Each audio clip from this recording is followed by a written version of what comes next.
Today's episode is brought to you by Reminisce Media. They make professional videos to fit any budget, so next time you need a commercial, promo, or corporate video, think Reminisce. Check them out at reminiscemedia.com.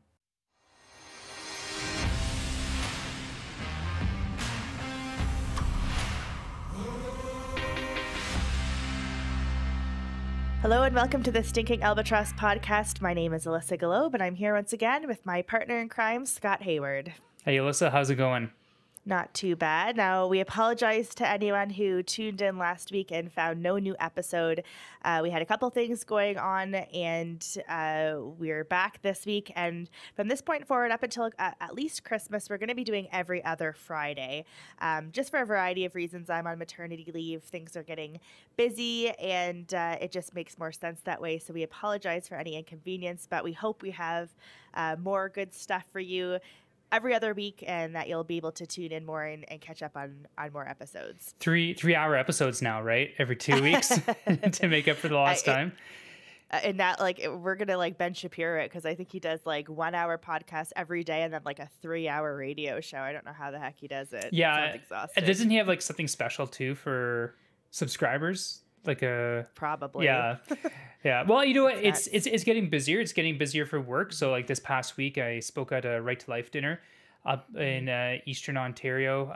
There's a couple other travel obligations I'm going to have starting, later this month and going into November and December. And Alissa, now they have 2 little ones at home. I'm sure parents can understand and I'm experiencing this too with our daughter. Like as kids get older, they get busier. And there's less and less time. So I think a lot of people out there might forget that you are actually on maternity leave. And so it like the recording the episodes doesn't take much time, but we do put a lot of time into, trying to find guests and preparing for those guests and topics and things like that. So a lot of that prep time is now being eaten up. So every 2 weeks for the time being, I think makes sense. Don't you? Yeah, but let us know what you think. If you want it back to every week, let us know. Just send us your feedback. We're always open. But yeah, for a little bit, at least for now, we'll just do every other week. And hopefully we'll have the best material and the best guests for you moving forward. Maybe people will want it, once every 2 years or something like that. Yeah, maybe. Don't give us that feedback. Yeah. So you were in Pembroke, and I went to university in Barry's Bay at a small Catholic university there. So they remember you. They were there. They remember you. The closest shops were in Pembroke, which was an hour away, and so it was like such a treat to go there. They had a giant tiger and a few other places that the 3-way stop in Barry's Bay did not have. So it was always an exciting adventure to go to Pembroke, to say the least. Yeah, but at least down in Barry's Bay, they had the Villeneuve Tavern. They have the Ash Grove, which we stopped in for breakfast, which was really great. Your old stomping grounds there. And one thing I missed while I was giving that presentation up in Pembroke was that amazing overtime win that the Winnipeg Jets had over Colorado. I've been dying to ask you, and we won't spend too much time on this, but Alissa is a diehard Leafs fan, and I'm a Jets fan, and they play Saturday night, Hockey Night in Canada. Leafs are in town with the Jets. I'm curious because the Jets have been playing some really great teams, and I would include Toronto in that. Like they played New York to start, and then Colorado, and then Vegas, and now they play the Leafs on Saturday. And they have a similar record to the Leafs. The Leafs not playing quite as high caliber teams. Coyotes came to town, and that wasn't so hot. And Montreal, I think the first game of the season. So how are you feeling with the team and the goalie change and everything? Like, what are your thoughts? The goalie woes will never end. Yeah. I mean, the trade was odd to begin with, and then just the fact that he's out for a month is not great. Yeah. But I mean, we're an offensive team, so that's where our strengths lie. So hopefully, you can score your problems away. Score the problems away. But to be honest, I haven't watched a full Leafs game yet. Just because my husband's like a diehard Flames fan. I am not as diehard a Leafs fan, but close. And between 2 teams, that's like a lot of hockey every week that, we just don't have time for right now. But But yeah, I think, the Leafs, it's like a roller coaster every year, right? So your expectations are so low. And when they do well, it's exciting. But when they don't, you're like, okay, this makes sense because this is how it always Well, is. it sounds like for a Leafs fan, which I'm not, it sounds like for you guys, the highs are high, but the lows aren't as low, maybe for other teams. The lows are more kind of middle of your average. Yeah. So it's a shrug. That's a positive. That's a positive, I suppose. Yeah. But anyway, this unfortunately is not a sports podcast as much as we would like it to be. Well, I mean, it's funny though, the crossover this past week, because I don't know how much you followed of the whole Tara Sloan versus Don Cherry saga. And I just despise Tara Sloan so much because she's just trying to bring all her wokeness into hockey. Like, her Twitter feed is nauseating. I mean, she and Janice Urban were having a love fest back and forth.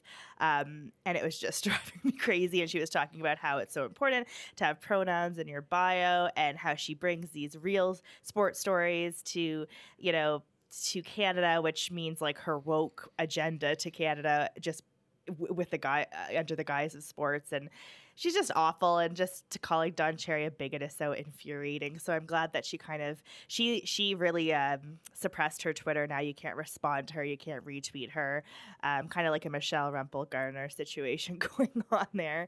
But I really love Don Cherry's response to Tara Sloan. Classy. He's just like, well, half classy, half Don Cherry, because he's like, Tara who? I don't even know who she is. He actually might not. He actually might be honest. Yeah. He actually might not being facetious. So I mean, it's one of the biggest bummers ever on Saturday nights not to have Don Cherry. Yeah. I remember watching in downtown Toronto, all the pubs were filled, and the pubs were just blast Don Cherry, Coach's Corner after that first period every Saturday night, and it was awesome. Everyone shut up for Coach's Corner. Everyone shuts up and actually listens to Coach's Corner. And now it's like muted with Ron. So anyway, it's kind of interesting how the woke culture is even infecting professional sports in varying degrees. So yeah, they have there's a crossover. The NHL has some sort of vice president of DI, of diversity, inclusion, and I forget what the E stands for. I don't super care, but which is weird because like they came back with a report saying that like, oh, there's too many white guys that work at NHL HQ, and it's like, well, who do you think plays hockey? Like I'm sure if you go to NFL HQ or NBA HQ, you're going to find a bit of a different situation, which is there's nothing wrong with that. Anyway, so I guess we need more transgendered people working in NHL HQ to get. That's what I'm looking for my sports commentary. Yeah, that's for sure. That must be like a huge market there. Lots of money to be made there. Yeah, I want to know which players are chest feeding specifically. That's what I care about when I'm watching the players on the ice. But anyway. Okay, so this particular podcast is our third and final installment of our origin story. So if you haven't listened to the first and second installments, just go to our webpage at stinkingalbatross.ca and you can hear them. It's kind of interesting because it's how we started. We came from humble beginnings, and just the little successes and the big successes that we've had along the way. And right before we ended our last podcast, we were embarking on COVID, on the COVID culture, the COVID pandemic, and that was at the beginning of 2020. We just talked about Andrew Scheer resigning, which was at the end of 2021. 2019. Sorry. Yeah, I'm so tired. 2019. So now we're entering into the beginning of 2020. And I mean, not from my perspective, not too much happened other than the fact that there was a leadership race going on, and that different leaders were throwing around their, if they were going to enter or not, before the actual like pandemic hit. Mm-hmm. But I'm really curious to know, your perspective, because I'm not even sure if I actually know where you were, what you were doing when you kind of realized that, wow, everything's closed down and I can't leave my house. Okay, well, this is a little bit interesting. So it's rather providential. So when I think in the last episode I had mentioned that Leslie Lewis had tried to get a hold of me in the middle of December to at least discuss with us, with both you and I, Alissa, her bid to be become the new leader of the Conservative Party of Canada, and I basically ignored calling her back until the end of January because I was just done. I was just so we had put so much blood, sweat, and tears into all those nominations, like the leadership race for 2017 and the nominations, and we got a lot of them elected. And we were confident that Andrew was going to be able to stay and the members would want him to stay. And I'm still quite confident that that would have been the case. And then when he had resigned, it was just like all this air had just come out of the balloon, and it was leading into Christmas. And I was just, you know what? Like, and we had, I think, working up to Christmas, we made we had made the decision in January of 2019 that you and I were going to be working 6-day weeks and 12-hour days from January all the way until the election. And so that's what we did. And so we built up all this time that then we took the entirety of December off. I don't know if you recall that or not, but so when I don't recall what happened yesterday, but I'll take your word for it.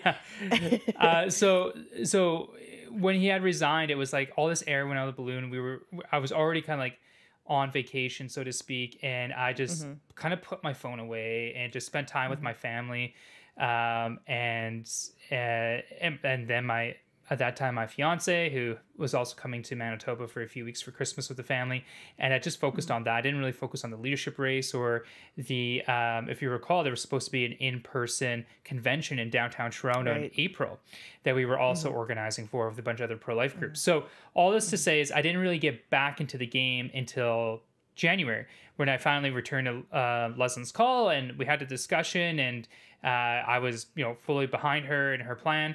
And so one of the things I wanted to do, because having a couple of discussions with her, I was like, well, she's really onto something, and she's not that she was a terrible candidate in 2015 when we helped her when she ran for the Conservatives in Scarborough Rouge Park, but there was just something more urgent about her, I would say.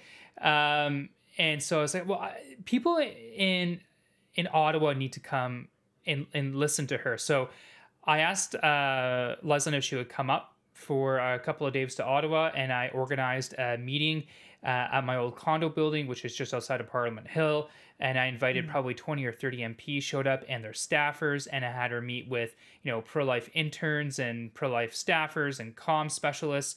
And a lot of people were really, really, really impressed. I think that's a big reason as to why she got a number of members of Parliament to endorse her, when she is the first non-MP, or at least not a former MP or elected politician, to have any endorsements who are sitting members of Parliament in a leadership race since Brian Mulroney ran in 1976.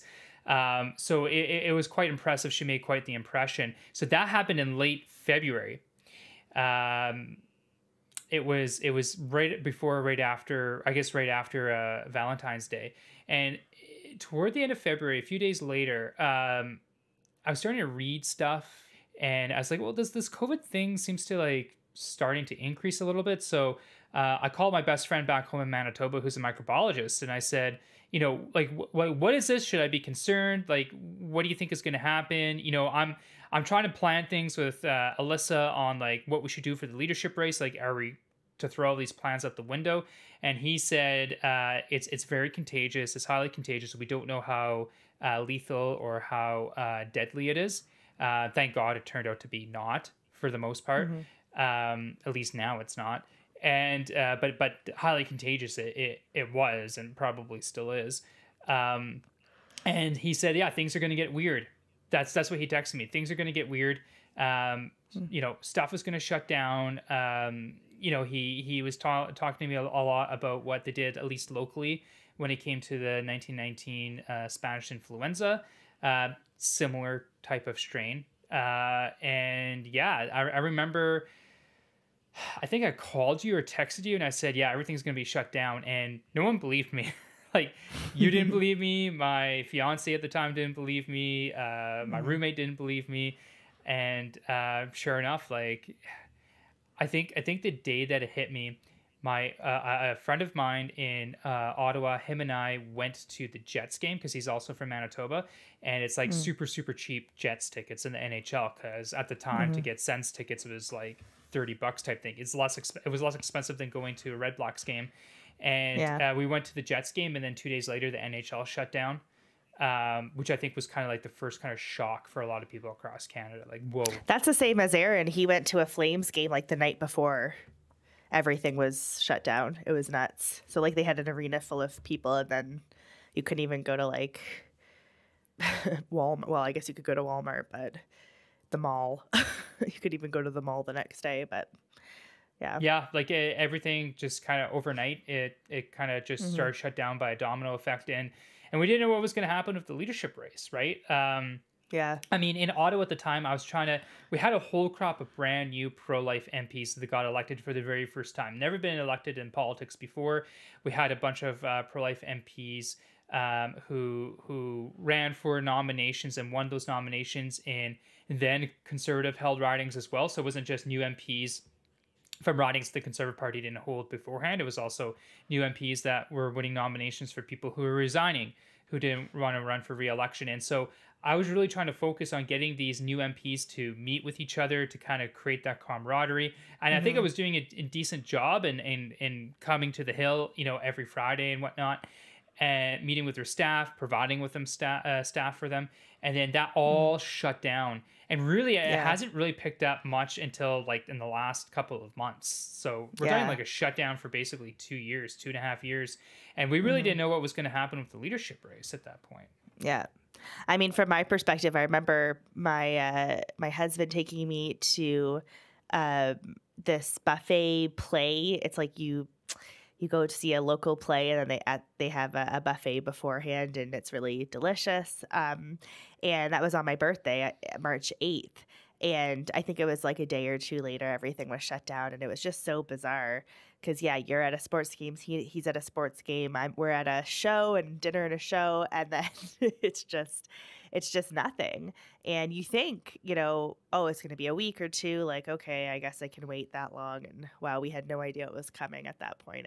2 weeks. 2 weeks to flatten the curve. Yeah. Yeah, the curve was. That phrase will go down in infamy. That's for sure. Yeah, but I mean, it absolutely changed the nature of the leadership race, especially for Leslyn, who was new and didn't, had a lot to prove, because she, I think her initial, she came to Alberta, and I went with her. Right. I believe it was Red the Deer. Throne speech. Right. To Red Deer, and then we went to the Edmonton to the Throne speech, and there was a bunch of different parties and get-togethers afterwards, and I brought her around to those, and it was really great. We had a little meet and greet in the Premier's office. And so she was doing really well. She was getting her name out there. She was, meeting with so many people. And then all of a sudden that came to a very stark halt, and wasn't able to do that anymore. And she was doing really well doing that. But, it's much more difficult, and it's a whole different ballgame when you're trying to get out there and you actually can't get out there. You have to do it all online.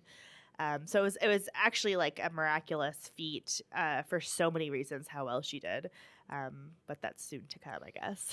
Well, I remember that when they had announced that basically this was going to be like a minimum of 2 weeks. And in my mind, I thought, okay, a month, maybe 2. How hilarious is that? And then so I decided, like, listen, like the straw on the camel's back for me was at the condo building I was living. We were all the way on the top floor, but at the bottom floor and the patio outside of the bottom floor in the back, there were 3 barbecues, and they shut down the barbecues for health purposes. And I thought, I can't. Your worst nightmare. Yeah, I thought this is going to go into the spring and the summer. I can't not barbecue. And so I put all my clothes in my vehicle, and I drove, and I hauled ass because they were shutting down the provincial borders. So I drove all the way home to Manitoba, basically, and it's a 24-hour drive, and I think I did it in like 36 hours, not even. So I just stopped over to sleep, not even 8 hours. So I did it basically within 30 hours. And I thought I'd be... My mom told me, like, bring your summer clothes just in case. And I thought, I'm not going to need summer clothes. I did, thankfully, because I didn't leave until August. But one of the things I remember before I left, a few days before I left, I had called you. I said, actually, Alissa, this might be an opportunity because everyone's at home. No one's going to work. So we have this, database at that time of think about 25,000 people. So we can find hundreds of volunteers, and we don't people don't have to call in the evenings. They can call during the day to sell memberships because people are at home. Like, this is a great opportunity for us. And I think the important thing was getting people introduced to Leslin to be inspired enough to go and purchase a membership. And that took time. That took quite a bit of time. And Derek Sloan was running too, to be fair to him. But a lot of pro-lifers at the time were very down and out because of everything that happened over Andrew Scheer. Like, a lot of them were disappointed, over the way that Andrew maybe didn't communicate as well as he could have during his leadership, most especially at the beginning and in the middle. Maybe they're a little bit more happy toward the end. But I think regardless of, whether or not you were disappointed in his leadership, I think every pro-lifer, for the most part, was disappointed in the way in which he resigned. There wasn't an actual vote. He succumbed under pressure from the professional conservative class. And I think they saw that as an... It's just like a few loudmouths, really. Yeah. Like, it wasn't even a majority of people at all, or party members or anything. It was just a few disgruntled losers, basically. The caucus was behind him. He delivered that speech at the UCP AGM in Calgary at the end of November of 2019 very well, and it was well received. I think a lot of pro-lifers saw that the professional conservatives attacking him were attacking them, despite how poor they thought that he may have performed. And at that time, a lot of them didn't want to be part of the party. They didn't want to have anything involved with it. They thought everything was, corrupt and whatever else. And so it took a lot of work to introduce people to Leslin, to say, listen, like, this is a fresh change, and this is a fresh opportunity for you to really make a big statement. And toward the end, I think it worked. And another interesting thing that came out in 2020 were two particular polls that I always like to highlight whenever I do interviews. And one was by Dart and Murray Blue Voice Canada, which showed that the majority of Canadians in every single province, including Atlantic Canada and Quebec, want restrictions on abortion. And another one from Angus Reid, which showed that 68% of Conservatives want restrictions on abortion, and at least 1/3 of Liberals and NDP want the same. So I think this was the first time I kind of saw polls that specifically showed the majority wanting those restrictions, and the breakdown of the provinces as well, because a lot of the times people will point to the fact that, you can't just do what Calgary or the West wants. You have to also look at Quebec. You have to look at Atlantic Canada. And it's like, okay, well, great. Let's look at that, because they also want restrictions on abortion. Also, this debate is also framed it's very politicized, like left versus right. But the fact is that there are many people on the so-called left that are Liberals and even NDP that want restrictions on abortion. So these two polls, I mean, they're still fairly new for polling, and they should be used constantly, especially when the media or even politicians shut you down saying, well, it's not what the majority wants, or this isn't where people are at. Well, yes, it is. This is exactly where people are at. And I think, to be fair to a lot of people in the legacy media, not everyone, of course, they have also picked that up. Like, because our organization's been harping on it, and we're, not constantly, but at least weekly, we're in contact with members of the media, whether they be of the legacy media or the newly created independent media. And to be fair to them, like, they've been listening to what we're saying. They've been listening to the things that, I text them or email them or we say in interviews, and they have been picking that up, and they have been changing a lot of their talking points specifically on the issue of abortion over the past, I would say, 1.5 to 2 years. And I think, which is really hard. Yeah. Like, it's hard to change a narrative for sure. So that's something that is a bit of a win. That's for sure. Yeah, big time. Like, it's the example I always go to. I forget how long it was. It was definitely in the past 12 months. I think it was around Roe v. Wade stuff, like the Dobbs decision. So I think it was in May when that document came out from the Supreme Court of the United States, when it was leaked, and they had an at-issue panel on CBC. And all three panelists, being Althea Raj, Andrew Coyne, and Chantal Hébert, were talking about how reasonable it would be to have some sort of regulation on abortion. And this is what the Morgentaler decision said, and Parliament hasn't responded. And the Trudeau position is actually quite extreme. Even Chantal Hébert called the Liberals being pro-abortion, not pro-choice. Like, using our terminology, I would say using our terminology in a correct and accurate way. And so I think those polls were helped big time in making that shift, and really helped making the case that we had been making, 3 years prior to those polls coming out, because we had our organization, because organizations issue or commission polls all the time to different polling firms. And we had reached out to a number of polling firms saying like, hey, we have, it's not cheap. It's like $10,000 to $20,000, but like, we have a few different funders and we want finally the proof that, yeah, like this is what we're talking about, whether it be sex selective abortion, late term abortion, bans on or legally restricting abortion on pain capability, heartbeat, stuff like that. And very few polling firms wanted to take us on, even though we were offering them money. So those polls coming out is quite big. But anyway, it helped create some of Leslyn's policy points specifically on abortion during the leadership race. And I think that her and Steve Outhouse, who eventually became first her director of communications and then eventually her campaign manager, the team around her, the fact that she had reached out to us and other pro-life groups as well, they crafted some pretty good policy. And that was good because so often the legacy media attacks conservatives saying that they have a hidden agenda. Because Stephen Harper would always say, we're not going to reopen this debate. And then the backbenchers would put forward pro-life legislation. And it was just completely contradictory. Whereas Leslyn could say, I have these four policies, pro-life policies in my platform. I have a no hidden agenda platform. And I have these policies because it's what the majority of Canadians want. And those are the best talking points that you could possibly have on abortion as a politician currently. Especially with her and her personality, because she is not one to back down. Right? Like of course. There's a couple of interviews where they were trying to push an attack, and she's more than happy to discuss specifically that, because she embarrasses the other person. I remember it was Evan Solomon was really trying to push back, and then do the classic, I'm going to sum up what your answer is in my own words, and then move on to the next topic. And she says, no, we're not doing that. This is what I actually mean. And that was refreshing to hear from a politician. She's not, I don't think she ever really does it in a rude way. She does it in a very, very firm way, I will say.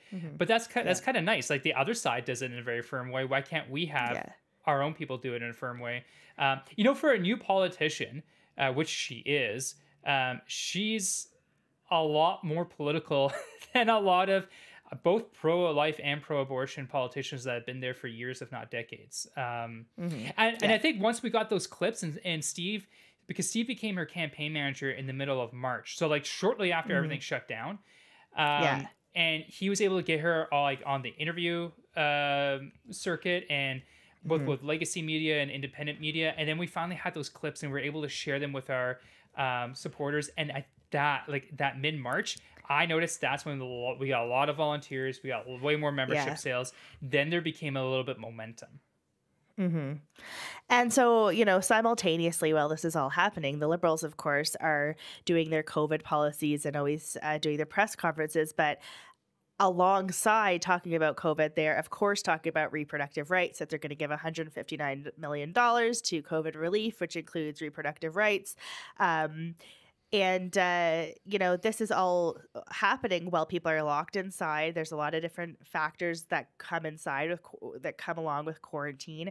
The National Abortion Federation said that their calls to their helpline were 4 times as many annually in Canada than they were previously. So people were seeking abortion. The Liberal government was pushing abortions, and this was a kind of a disturbing thing that was happening alongside these political ventures that were happening. So, it's highly unfortunate that we had a Liberal government during COVID whose only solution to help women in crisis was to push abortion and the National Abortion Federation, and not other means or alternative means that are more life affirming. I'll also be curious about too, Alissa. I would love to see what the physician-assisted suicide numbers were like from like May of 2020 to probably about maybe May of 2021, and then again kind of last autumn and Christmas. It wasn't still, the restrictions weren't as severe in some ways as beforehand. I mean, you did have the vaccine mandates, but I am curious about that because I think there would be a lot of people who maybe were given bad news medically and had to be admitted to long-term care or to a hospital that I wonder how many of them just sought that out. Yeah, that's an excellent point, because the pandemic started, March 2020, and then C7 was passed like a year later in March 2021. So these people already had a year of kind of being depressed and being quarantined and not seeing an end, and then C7 passed, and then it's legal for this all to happen. It's being pushed more, it's being recommended more. And so of course that's what people are going to so-called choose, because they don't see any other alternative. A lot of the times when people talk about pro-choice, a lot of people think that a lot of people who are making these choices feel they have no other choice when it comes to abortion or medically assisted, physician assisted suicide. But I don't even know the name they call it. Just trying to be correct, but it is what it is. It's euthanasia. It's assisted suicide. So even now, currently, we see stories, this homeless person wasn't given enough medical benefits. Veterans. So he's veterans. Like, there's so many different types of people that are just choosing so-called to die because they're not given alternatives that they need to just survive on a basic fundamental level. Where's the $159 million for that? Yeah, exactly. Yeah. But let's talk about mental health awareness and Bell Let's Talk. Yeah. It's just all such a joke.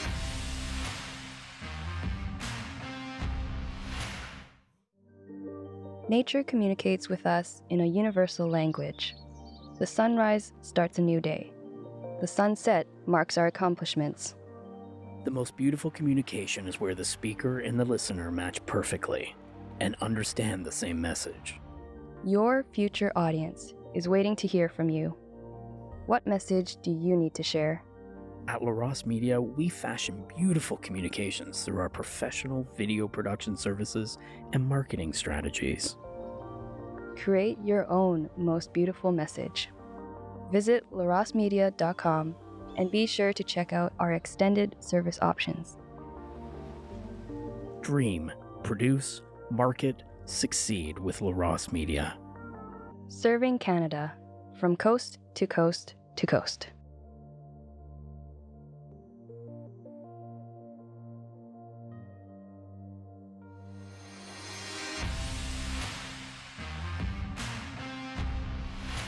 Now we're getting closer to so I think it was May 11th or May 14th, one of the 2 days. That was the membership cutoff, and it had been extended by 3 weeks because of the shutdowns of the various campaigns, because no one could travel, or traveling was very difficult, and even if you could travel, there was no ability to really gather people into one place.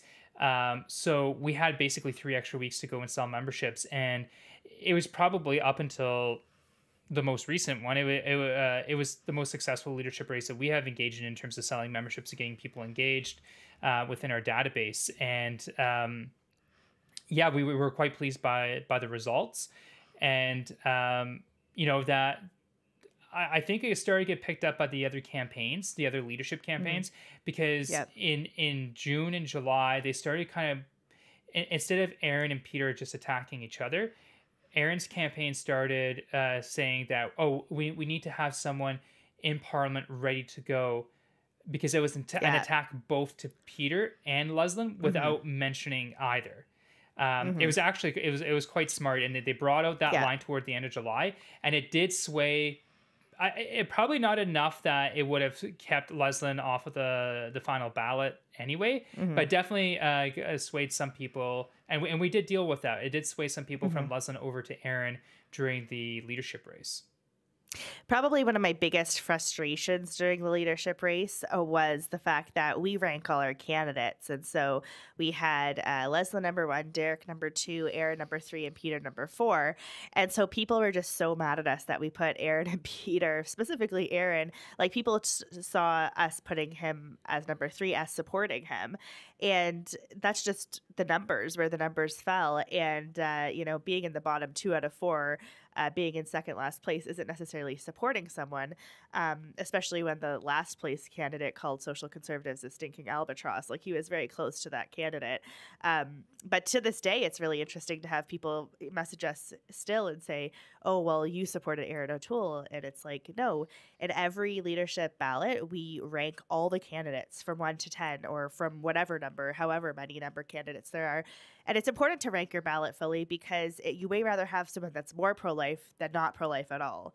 And that's something that I think a lot of other pro-life groups don't do, because they are either all or nothing. Either you are 100% going to support the only pro-life candidate that's like staunchly pro-life, or don't support anyone at all.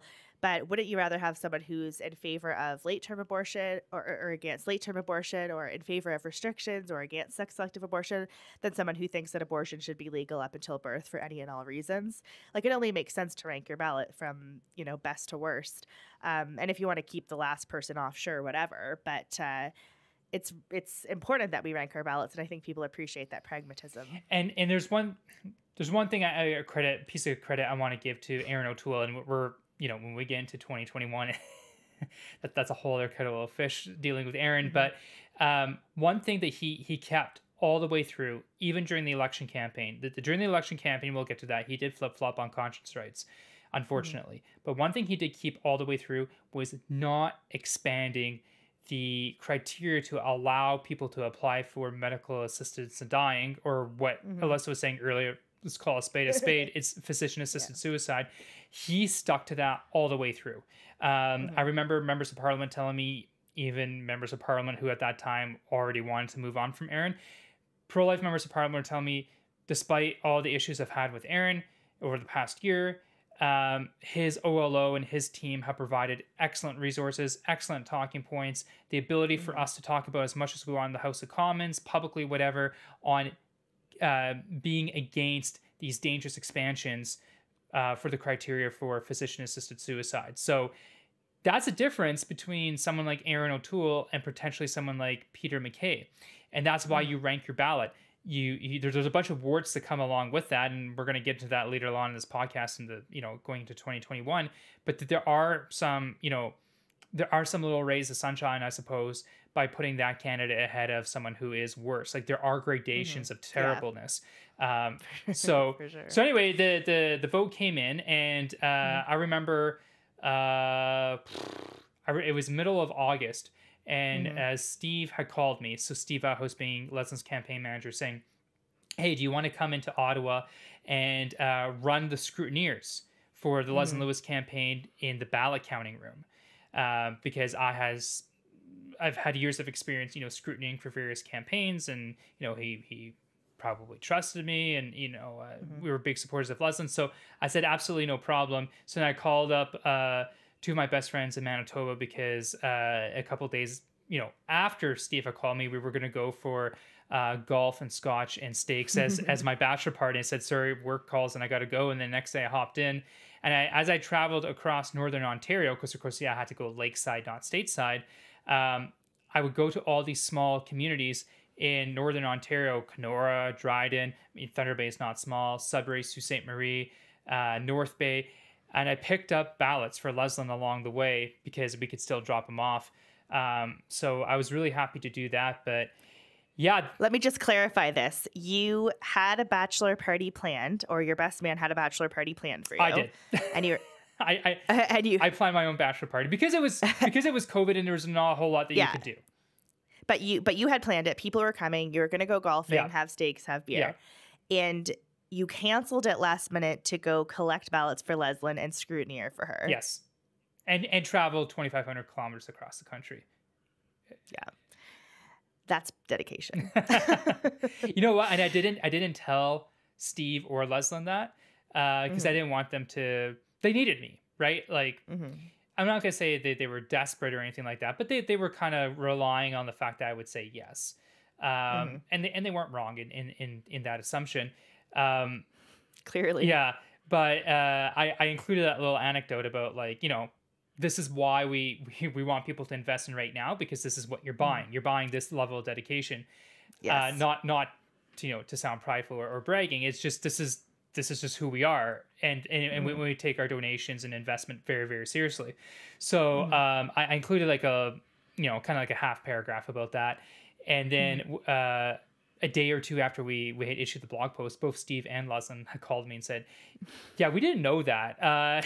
You could have just told us. We could have found someone else or whatever. And I said, well, I didn't want you to feel bad. And I was happy to do it. I'm glad I did it because it was a great experience. Great in that it's really cool. It's not something you get to normally experience.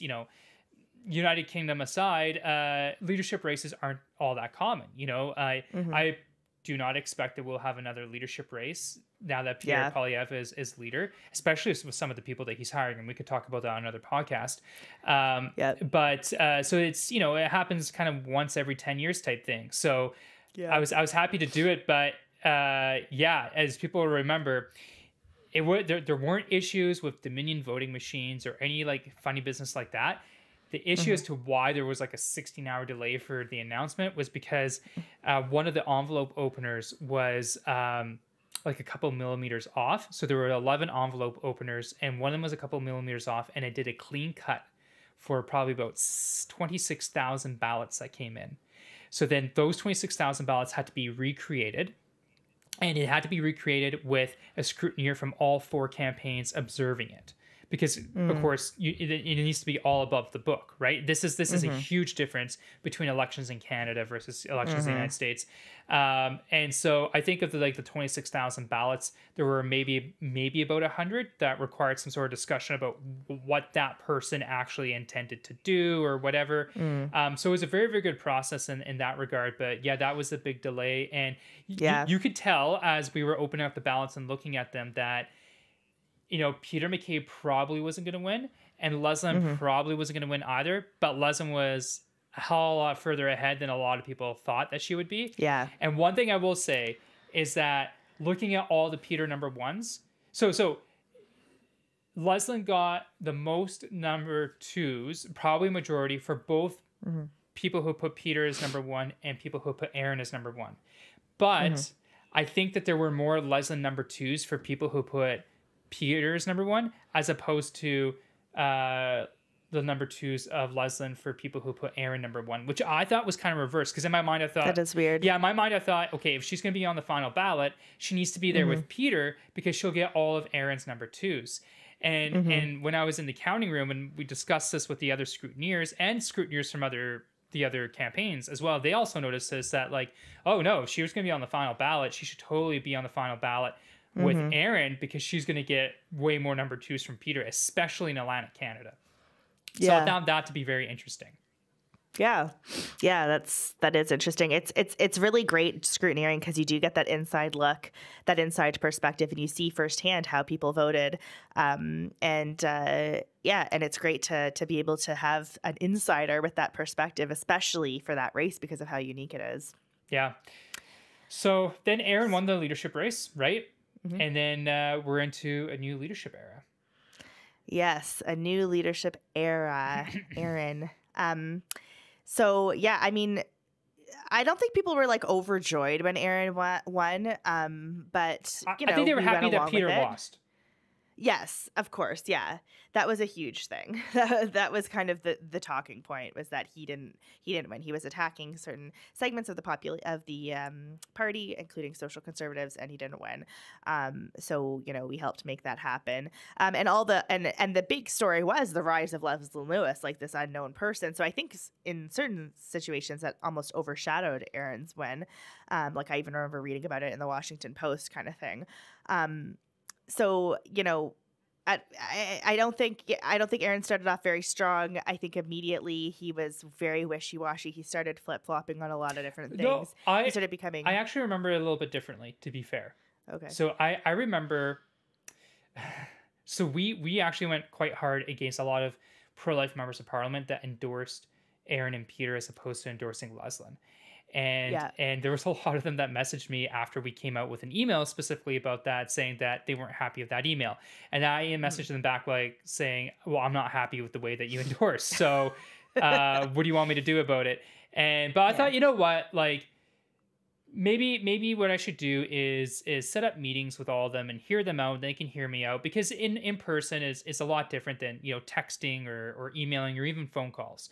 And I was in Ottawa at the time. And so, I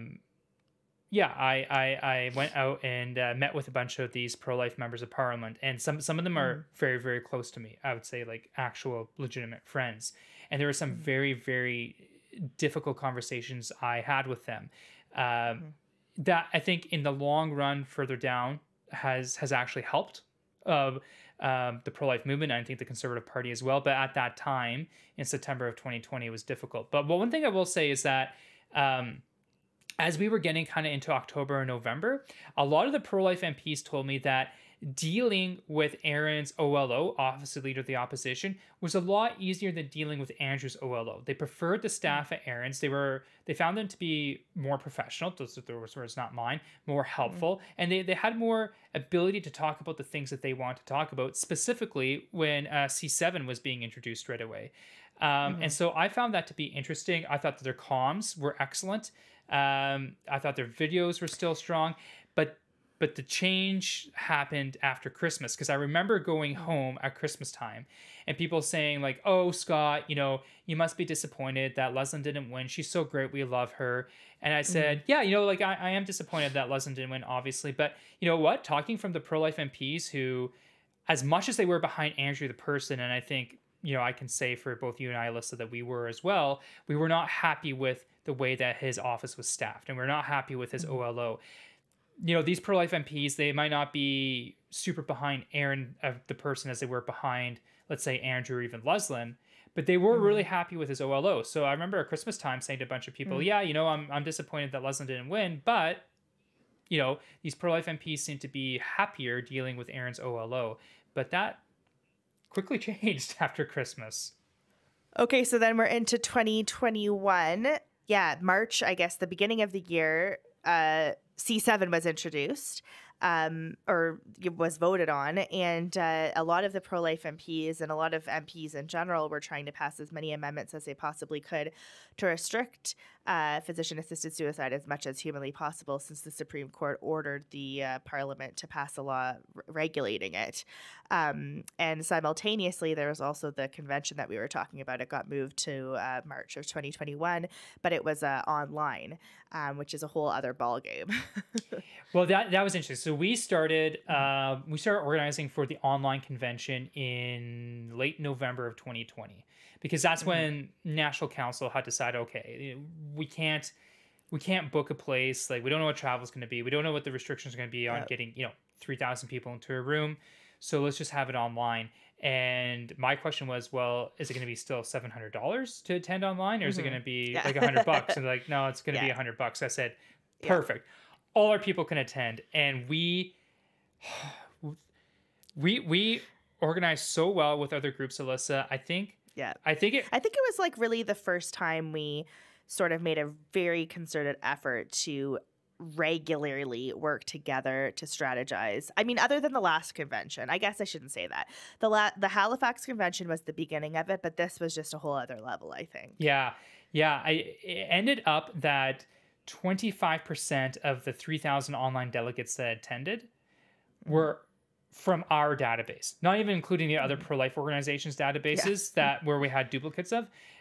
So probably well over 50% of the delegates, probably even 2/3, were from a pro-life database somewhere across the country, because people could vote. You vote for your delegate selection meeting online. You don't have to go to a community center in the middle of February when it's super cold.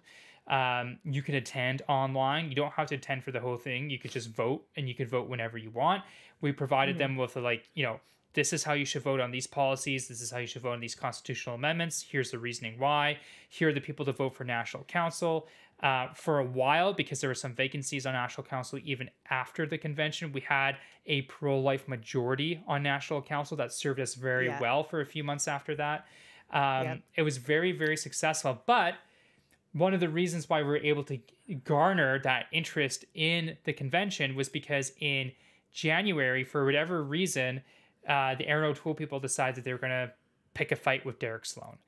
I think it was because Derek Sloan was also organizing for the convention.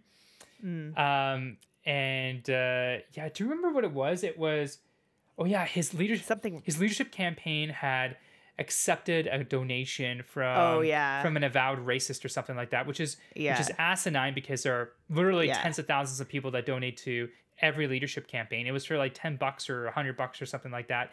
And on top of that, because you donated to a leadership campaign, you automatically also donate 10 or 15% to the Conservative Party of Canada. So the party accepted it as well, but the party wasn't getting in shit for it. It was just Derek Sloan. It was a joke. Yeah. It was a total joke. Yeah. Yeah.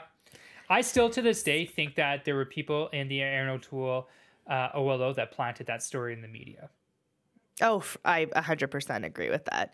And I think a lot of people saw it for what it was. Even people who despised Derek Sloan thought it was completely idiotic that he was removed from caucus because some rando douchebag donated to his. It's akin to this guy shaking hands with Pierre at his event. Like, who cares? Like, it's not the candidate's fault. They don't know. They can't say donate or don't donate. Like, it's free will on those people's behalf. So it was a total joke that happened. And rightly so, a lot of social conservatives, including our organization, were upset and let it be known to the party and leader. So at the time, back in 2014, there's this piece of legislation called the Reform Act that was passed, introduced by Michael Chong. And what the Reform Act does is says that after each election, each general federal election, every party caucus in the House of Commons will vote on whether or not to implement 4 different aspects of the Reform Act. And some of the aspects include that the leader can't just kick anyone out from caucus. There has to be a secret ballot vote of caucus that requires a simple majority, so 50% plus 1 to evict someone from caucus. You can have that a simple majority vote gets a person back into a caucus. A simple majority vote on removing the leader. And I forget what the 4th one is, but anyway, so the Conservative caucus had implemented 3 of the 4 recommendations after the leadership or after the election. And so Aaron couldn't just kick out Derek Sloan. Yeah. He had to go to caucus, and there was tremendous pressure. Now, it's a secret ballot, so the only person that actually knows what the result would be, unless they decide to reveal what the result would be the chair of the caucus, which is elected by the caucus after an election. And that caucus chair decided not to reveal what the results were, but it is my understanding that it was very, very, very close. And so basically a lot of MPs, whether they're pro-life or not, had a proverbial gun put to their head saying, either you get rid of Derek Sloan, which a lot of MPs didn't like Derek, including pro-life MPs. And frankly, there were some reasons to not like him. Or... so you're going to, sacrifice the leader going into an election that's probably going to happen later that year in 2021 to save Derek as someone who you don't like? Or are you going to stand for Derek, who's someone that you don't like? And so even though it was super, super close from my understanding, Aaron won that one out, but I think he lost a lot of caucus members along the way. Yeah. Absolutely. Yeah, that was the beginning of the end, I think, for him. I agree. And just as a total side note, one of the things that we forgot to mention in 2020 was that I got married and I had a baby. No one and cares. Scott got married. No one cares about this. Well, I mean, up until this point, we are working. It changes like everything. You said, it changes everything. Yeah. We're single. We're traveling all across the country. We're working 6 days a week, 12, 14-hour days. It's absolutely nuts. I remember one convention, we pulled 2 all-nighters in a row. I think we mentioned that.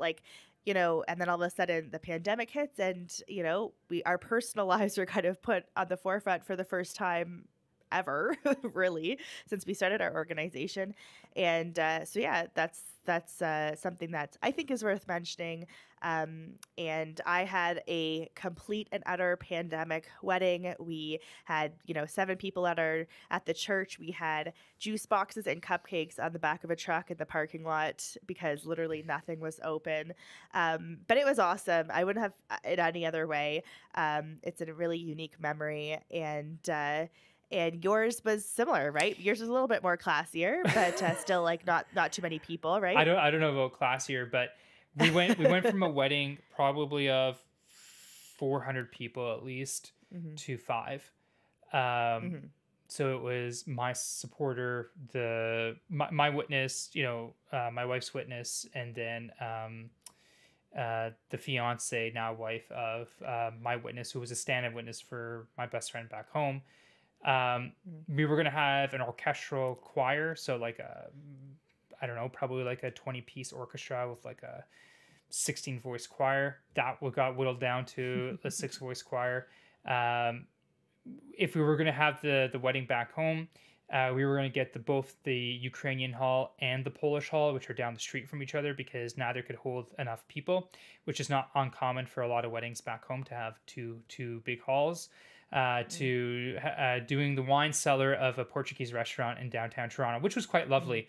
It had this delicious amber port. I haven't been able to find it since, but so yeah, it was different. But at the end of the day, I'm thankful for entering into the sacrament of holy matrimony, especially with the wife that I have, and now the family that we have.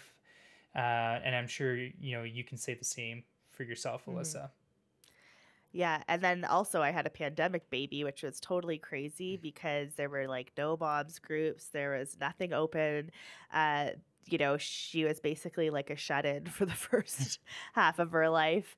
And I had to learn a lot of stuff by myself. Even my family lives in another province, so that was even difficult.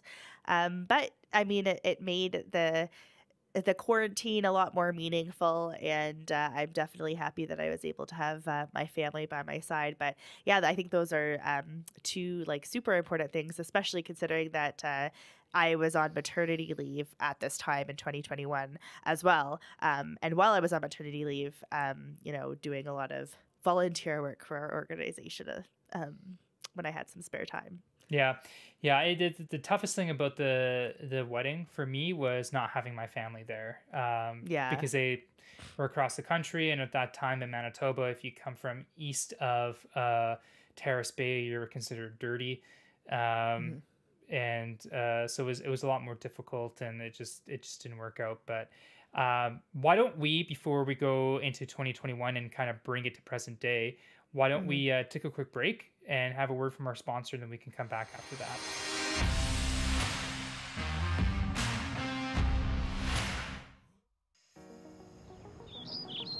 We live in a world that grows through communication.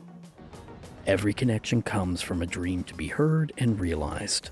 To welcome a better future. What are your dreams? LaRosse Media will help communicate your vision through our professional video production services and marketing strategies. Start building connections to your future audience. Visit larosmedia.com and be sure to check out our extended service options. Dream, produce, market, succeed with LaRosse Media. Serving Canada from coast to coast to coast.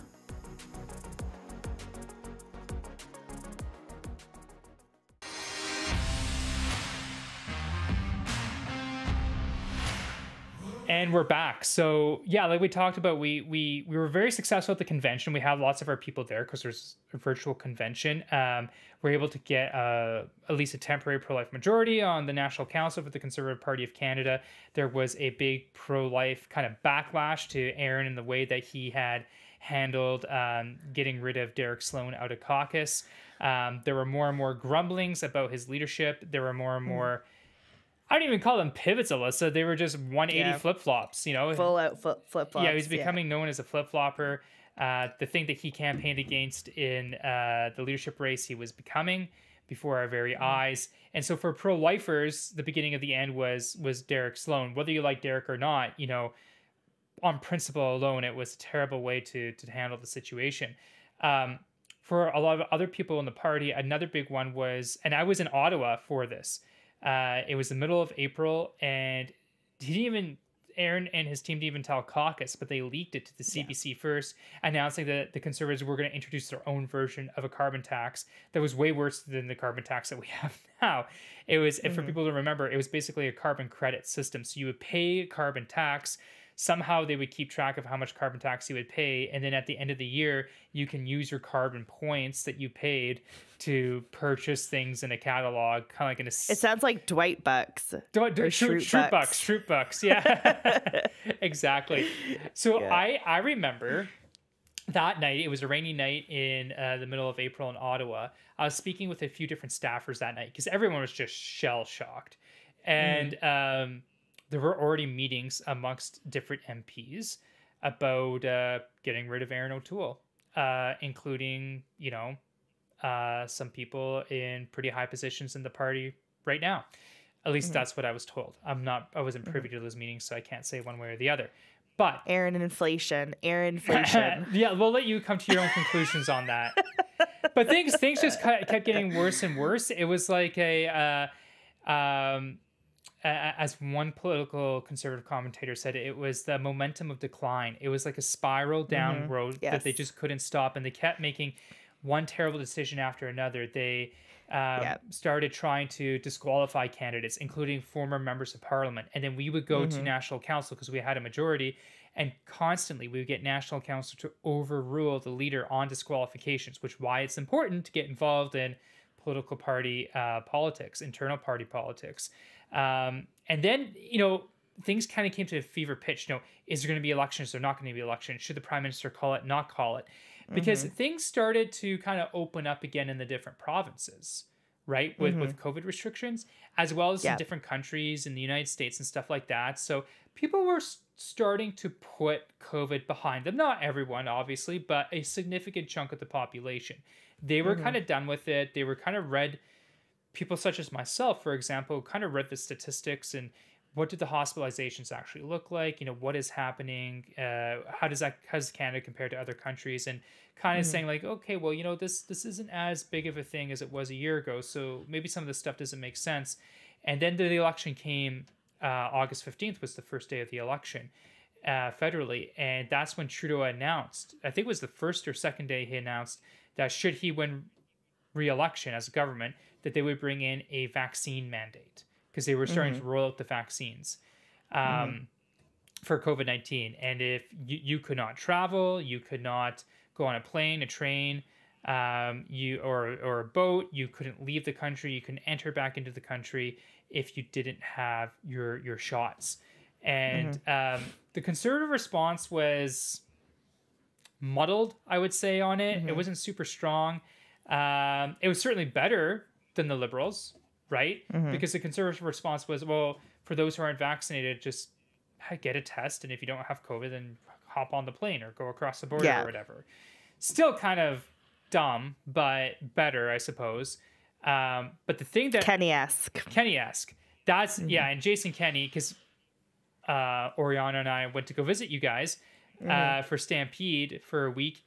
It was a summer Alberta. What was it? Alberta's open for the summer. Open for the summer.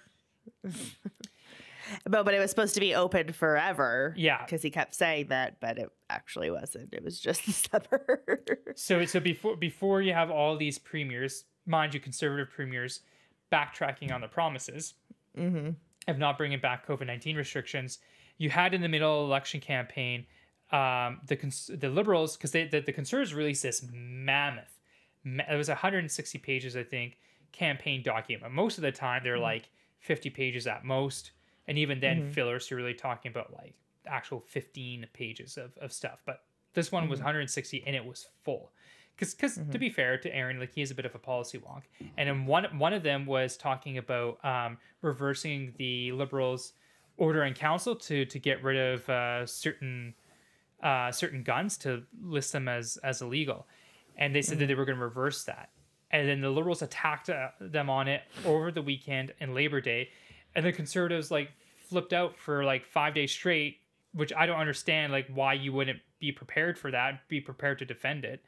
And for 5 days they had a muddled message, and then they finally flip-flopped. And then they flip-flopped on the conscience rights. And then they flip-flopped on, well, he already flip-flopped on carbon taxes. And it was flip-flop, flip-flop, flip-flop all the way through the election campaign.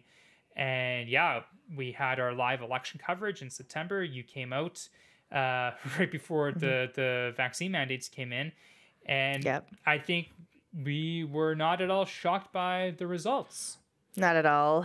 What was interesting is how the PPC was going to be doing, because they were polling pretty high. Were they going to pull away from CPC support? So that was an interesting side note.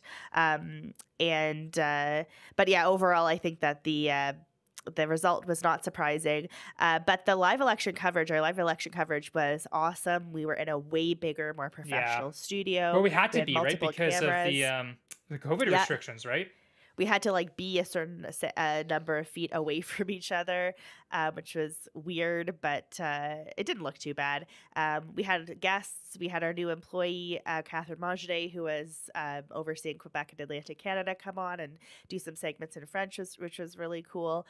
So the segment was just so much bigger, better, more professional. And that's the way that it should be. Like, we should always be getting better in everything that we do.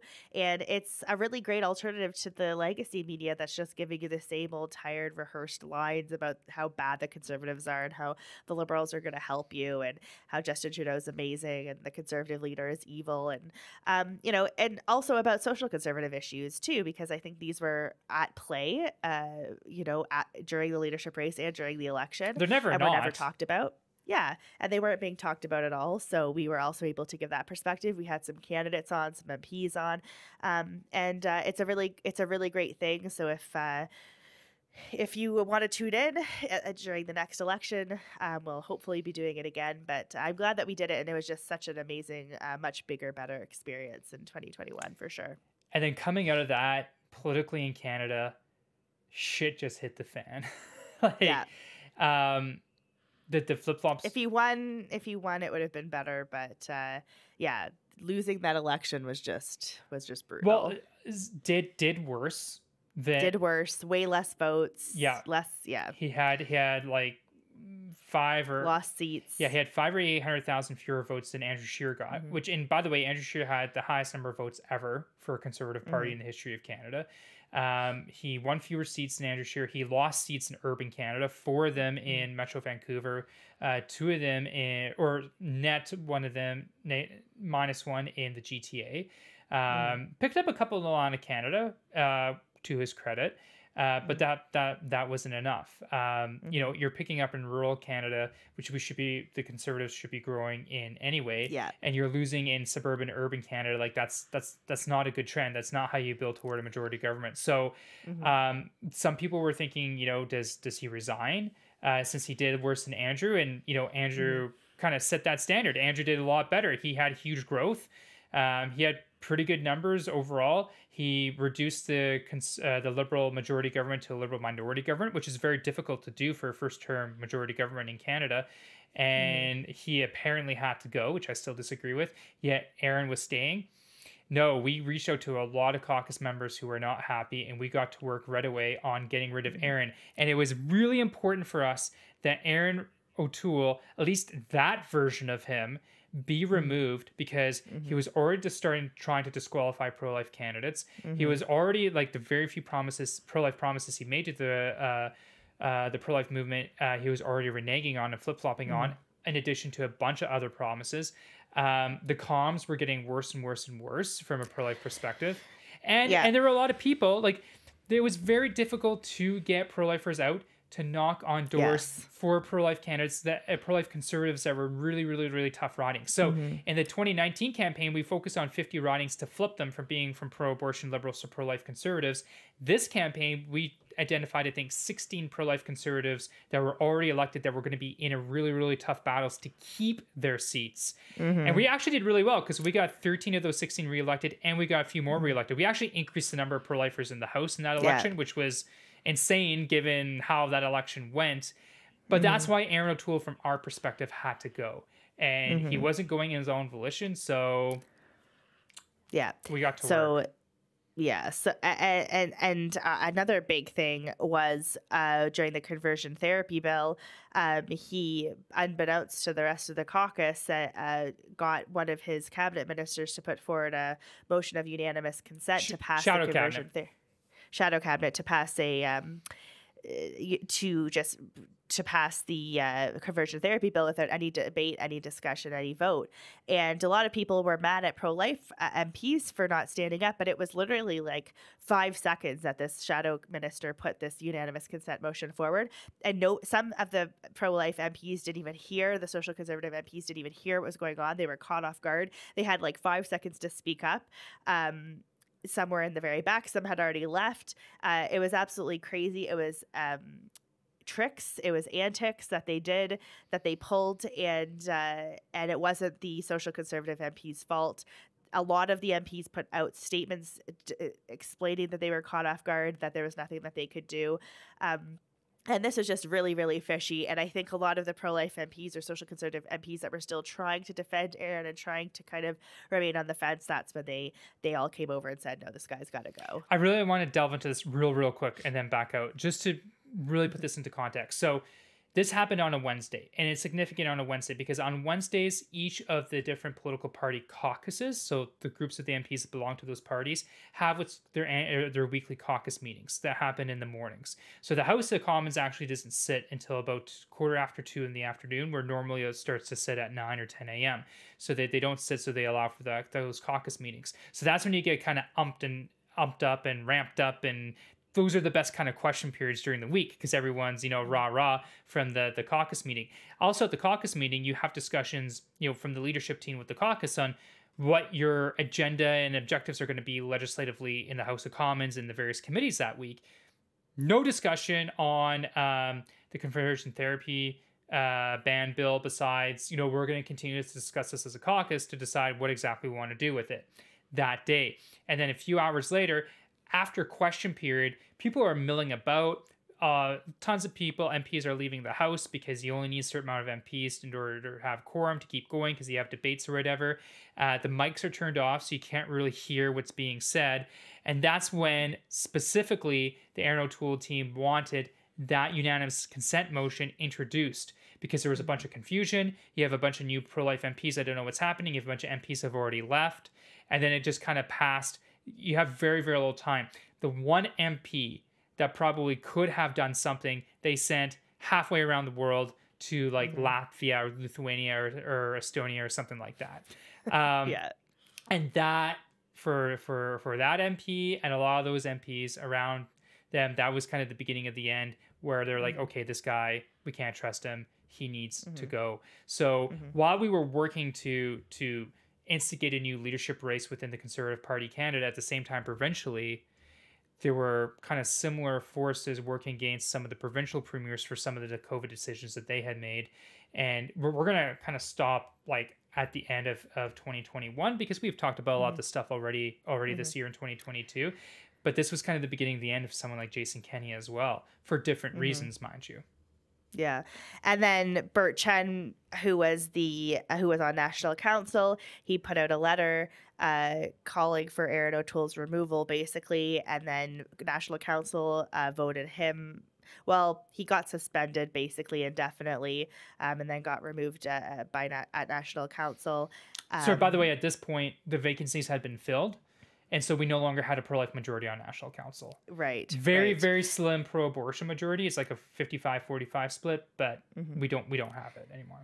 And then right after that, Senator Denise Batters was also supported Bert Chen, put out her own letter, and then Aaron O'Toole removed her as a senator, said she had to sit as an independent senator, no longer as a conservative. And that created quite an uproar. And because of their petitions and their kind of getting the ball rolling in terms of active pressure to remove him, that was the straw that broke the camel's back. And then and that eventually led to his removal. And what was really interesting about the vote, the caucus vote that where Aaron O'Toole was removed as leader, was that the OLO and Aaron O'Toole were completely blindsided. And it just goes to show how out of touch they were with the caucus and how they had no idea how much they really pissed everybody off with all their flip-flops and backsliding.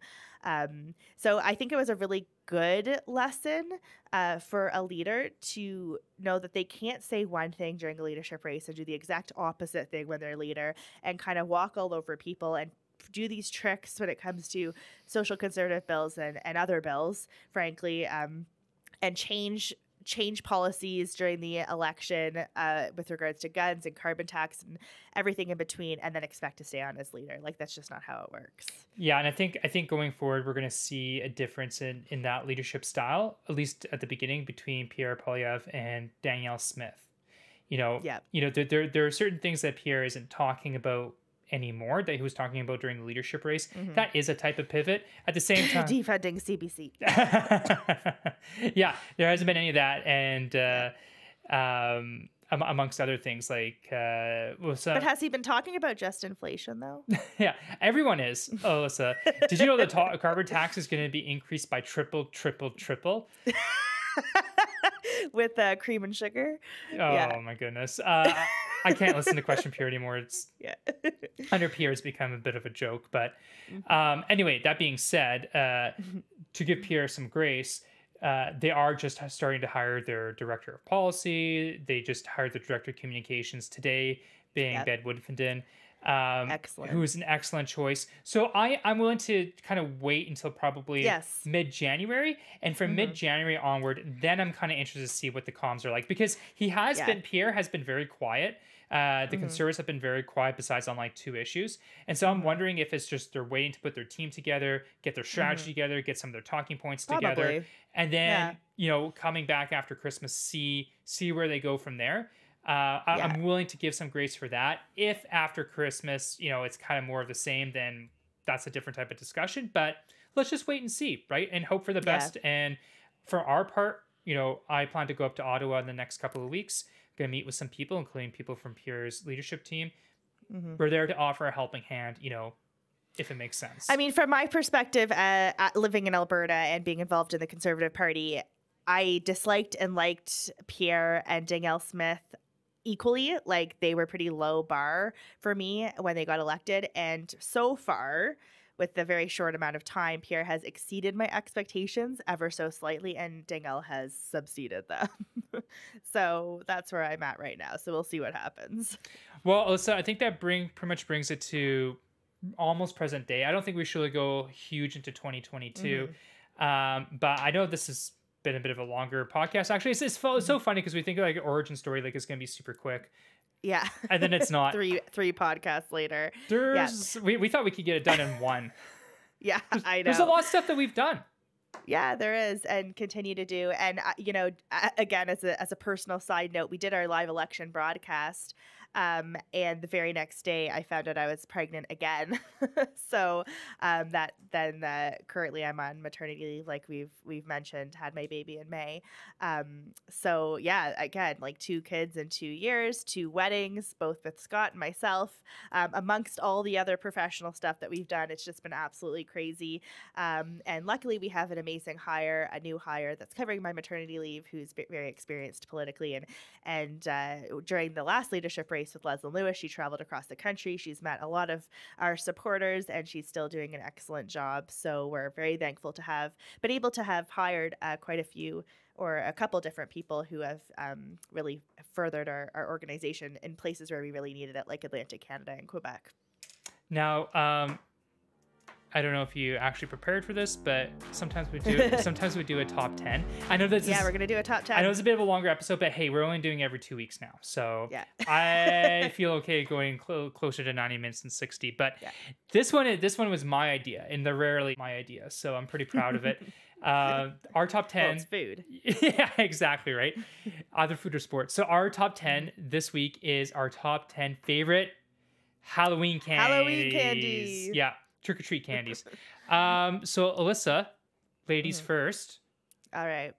My number 10 is gum. I thought for sure you're going to tell me to go first. Hell no. Because you're a lady. You definitely must be tired. Okay. Of course. Gum?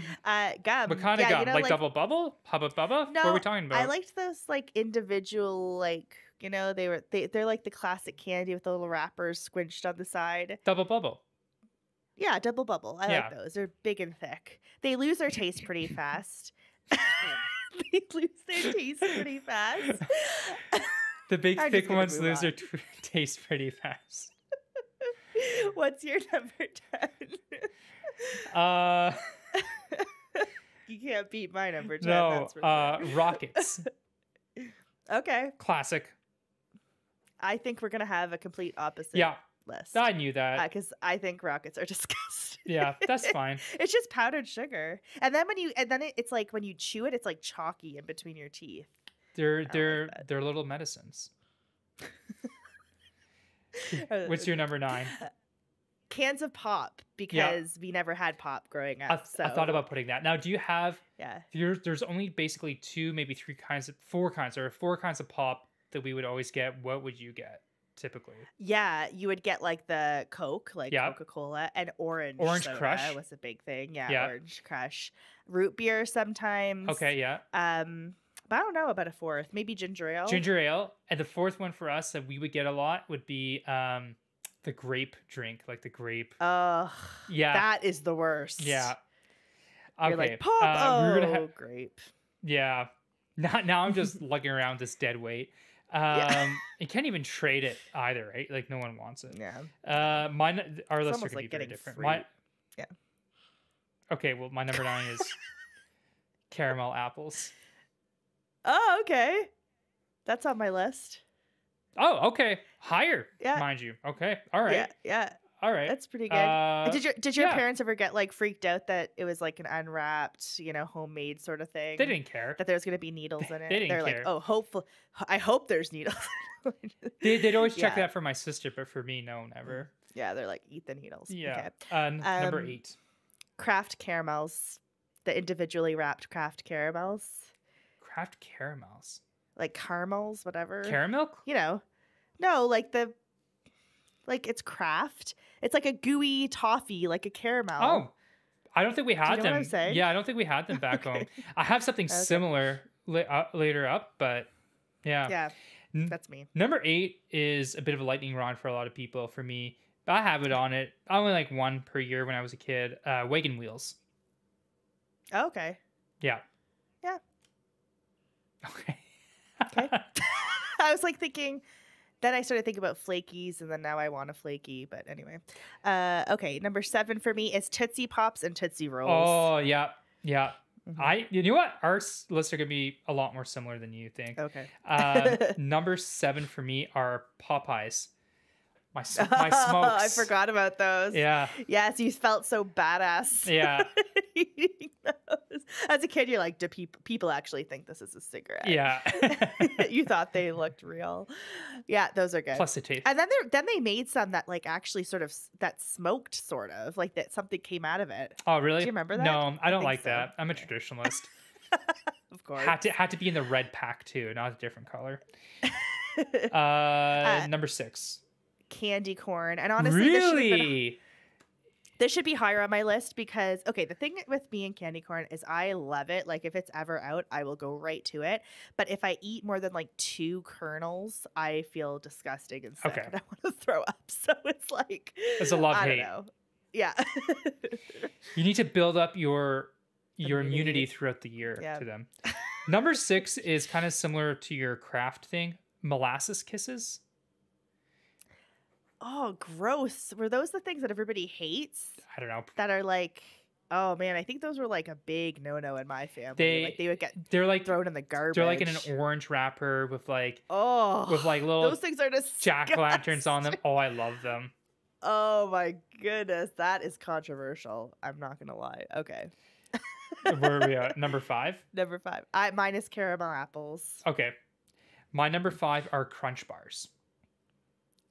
Oh, crunch, not crunchy. Like not crunch with the little like bubble things in them, like the rice. That's right, things. exactly. Yeah. The blue with the red. Yeah. Crunch. Okay. Not crispy crunch. No, that's okay. Yeah. Number 4. Caramels. Okay. Yeah, respectable. Reese's peanut butter cups. The mini ones for me. Yeah, those are good. Yeah. Do you ever find that the mini ones taste different than the big ones? They taste better to me. Okay. Interesting. I think it's less peanut butter, more chocolate. Yeah. Because they're smaller, right? They're thinner. Yeah. Yeah. Number 3. Crispy Crunch. And you know what? They used to, at No Frills, they used to have these little boxes. And they were 99 cents, and we would get them on Saturday nights, and we would go to Blockbuster, and we go to No Frills, and we get these 99-cent and they were like mini crispy crunches or mini macaroons or whatever, and they were so good, and they discontinued them, and they were just the cat's meow. It's always the worst when they discontinue the best stuff. The childhood memories there are awesome. Blockbuster, that ages us. Blockbuster is so much better than Netflix.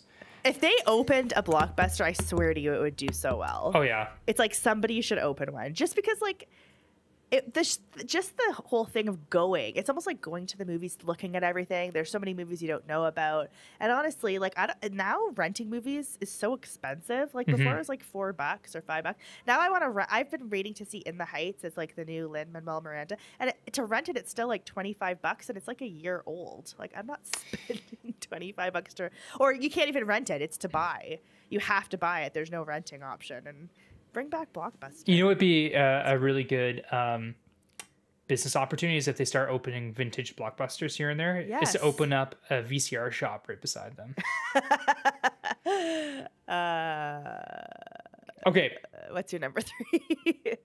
Peanut M&Ms. Okay, you're all about the peanuts here.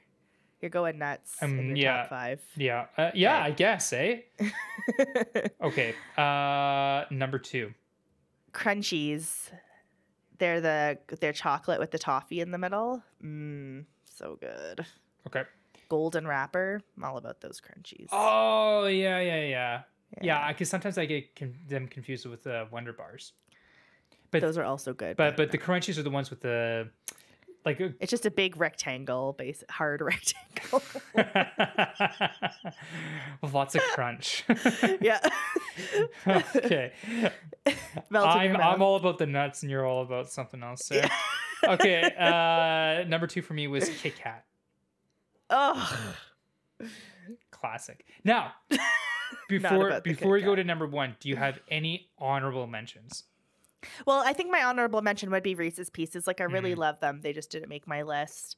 I hated chips, so that's like my honorable dismention. Interesting. My dishonorable mention. Oh, I'm so tired. But other than that, I can't really think of it. What are your honorable mentions? I have so many. I know it was 10. I think it came up with 20. But here's some other ones that I'm okay with. Twizzlers and Nibs. Oh, yes. Nibs are the best. I have Nibs over Twizzlers. So Skittles. Okay. And this is Tootsie Rolls and Tootsie Pops. Okay. Caramilks. Arrows with the bubbles. Okay. Yeah. The mint ones are so good. Yeah, at Christmas time. Reese's Pieces, which is different than Reese's Peanut Butter Cups. I hate those. I think they're nasty. Well, they didn't make my top 10. Smarties. Classic. Yep. They're the last ones. Like last year for Orion and I, we had a few chocolates left from the kids that came by, and you pick away at it for like maybe another couple of days, and of course, always that's left over is Smarties because everyone gives Smarties a bad rap. But then when you get into like the 10 little mini Smartie boxes that are left, you're like, you know what? Actually, these aren't that bad. Either that. I despise Coffee Crisp, and my husband likes them. And, I can't even look at them. They're disgusting. Not even an honorable mention for me. I have one other one, and that's Caramilks, which you had. Okay, number 1. My number 1 most beloved candy is anything full size. Definite theme. Yeah. Exactly. The bigger, the better, baby. Okay. This now got rated whatever for podcasts. My number 1 are cheesies. Okay. Now, there are 2 different types of cheesies. Hawkins. Are you talking? Hawkins. Okay. My husband is obsessed with those. Yeah. He loves those. Like actual like crunch. Yes. Yeah. The hard ones. I got my dad a big pack of 30 of them from Costco for Christmas last year. Those are the best. Yeah. They're like so expensive. Pretty sure he had a tear in his eye. That's our top. He's just too. What's that? He's just too poor. He's just too poor. He can't get them himself. Oh yeah, that's definitely Scott, it. Help me. Actually, when we had to stop over in Thunder Bay, because my transmission blew up and we were stuck there for 4 days on the way back because we were unclean and we couldn't fly. Thank you to Justin Trudeau, to a lesser extent Aaron O'Toole. So we were there for 4 days, and then we had all the Christmas gifts with us that we're lugging across the country to bring, and everything was with us. Nothing was stolen except for one thing, and it was a 30-pack of Hawkins cheesies. I still think you should go back and be like, "Yo, give me my $40 back for the Hawkins cheesies." Yeah, that's someone really, really needed them, and it fed a poor family that night for dinner. That's sad. It is. That's our top 10 list for the best Halloween candies. Pretty good job, Scott. Thank you. Yeah, I think that's probably one of our better top 10 lists there. Mine was like a top 20, but you know. Yeah. You just love that food, baby. You know, and I really don't. But I'm trying to think like when I was a kid what I liked, right? Like most of the stuff I probably wouldn't eat now. Or like maybe have one of. But even then when I was a kid, I was like super, super frugal and I'd save my candy for the whole year and I wouldn't let anyone have it. And I would just take a piece like once a week. Yeah. The very first year that we bought our house, which was 2020, we bought it in September 2020, and then that Halloween we were so desperate to be that house that had the full-size chocolate bars. But this year we are just giving our regular ones. Just inflation. Yeah, just inflation. Blame it on Trudeau. All right, on that note, we are finished our podcast, our final origin story. We look forward to speaking with you in another 2 weeks. Again, a reminder that we're going to be moving the podcast to every other week, but make sure you subscribe so you don't miss out on any podcast episodes. You can subscribe on our YouTube, Rumble, Spotify, Apple Podcasts, Google Podcasts, basically anywhere you listen to podcasts. Make sure you like and leave a comment if you so desire. And we look forward to talking to you in a couple weeks. See you next time. Bye for now.